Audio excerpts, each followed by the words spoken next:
एवढ्या मोठ्या संख्येने पाहिलं, त्याच्यामुळे तुमचं सगळ्यांचं मी मनापासून अभिनंदन करतो, आपल्याला धन्यवाद देतो।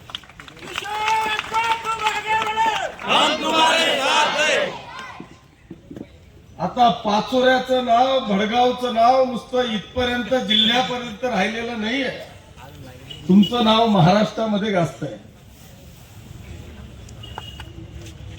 अनेक मंत्री येत आहेत, हेलिकॉप्टर गिरट्या घालताय,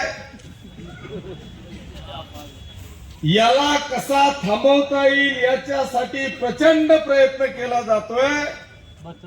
पण जोपर्यंत माझ्या या माता भगिनी, लाडक्या भगिनी आणि हा तरुण बांधव, शेतकरी बांधव या शहरवासीय किशोरप्पाच्या पाठी झाली आहे, इथे या 2-4 तालुक्यातला पोलीस असेल, मिलिटरीवाला असेल, क्लर्क असेल, शिक्षक असेल, ग्रामसेवक असेल, या 10 वर्षामध्ये 3,500 बाहेर गावातले नोकर वर्गांनी या ठिकाणी घरं बांधले।